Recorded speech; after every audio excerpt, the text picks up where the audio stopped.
In this video, we'll do some fundamental theorem of calculus part 1 examples.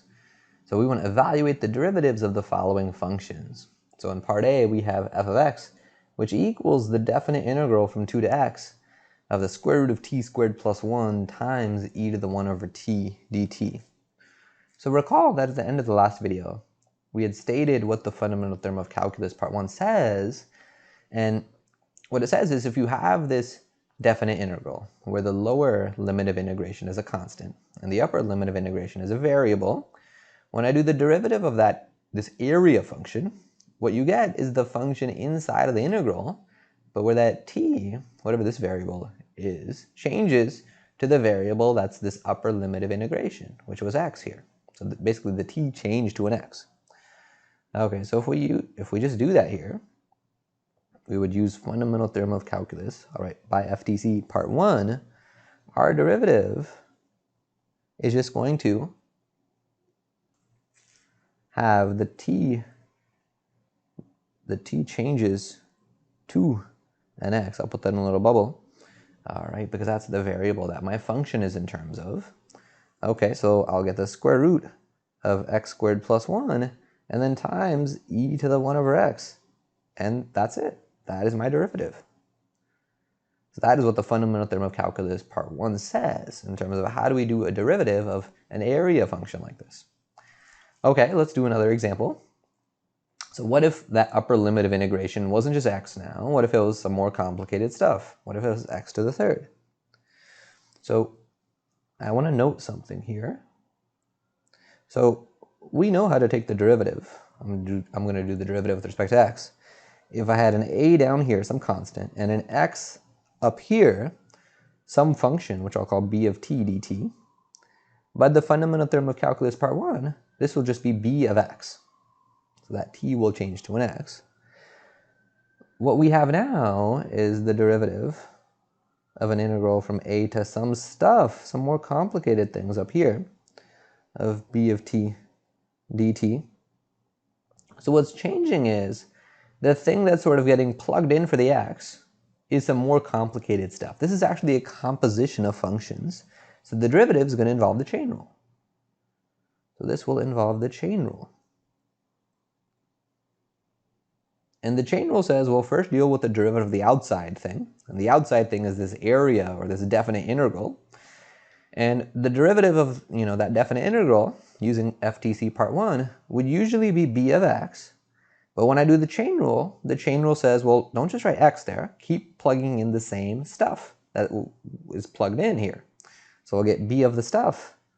And then there's the chain rule step where we take the derivative of that stuff. Okay, so this is going to be the key idea that lets us compute the derivative here of the example in part B. So now,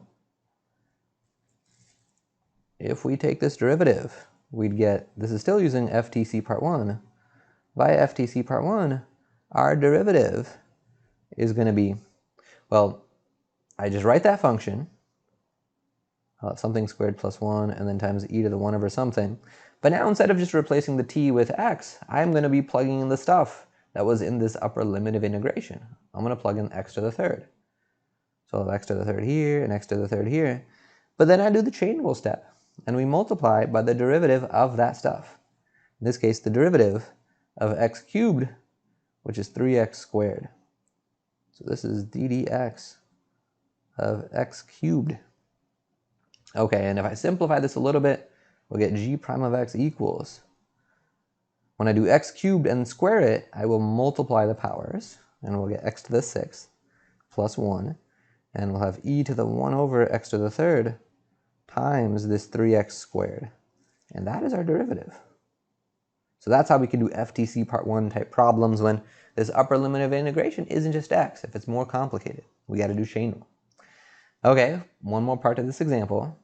What if now both of these limits of integration are variables? Well, I am first going to do a little bit of a trick.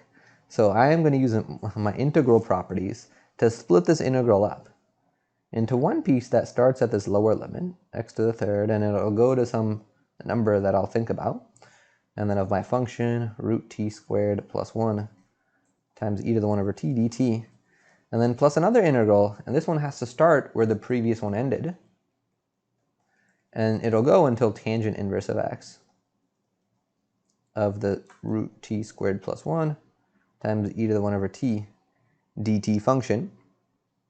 And now in this box, I just have to have the same thing, because then it'll be one of my integral properties that when we add these two integrals together, it gives me this sort of single integral that I had at the beginning.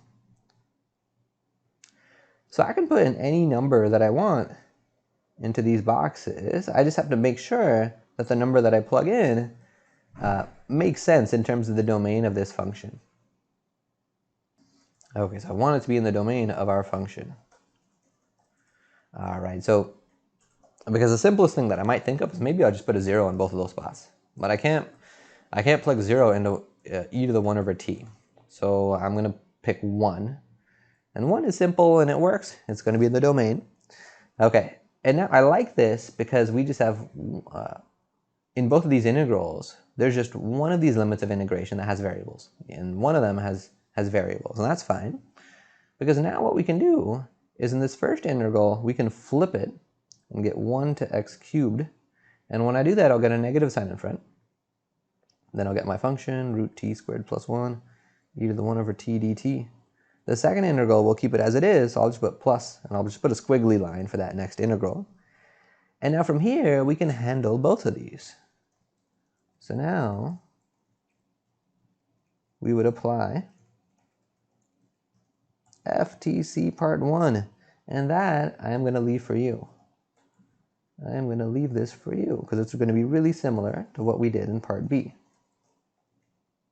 In terms of our goals, we finished goal 2, doing some examples involving fundamental theorem of calculus part 1.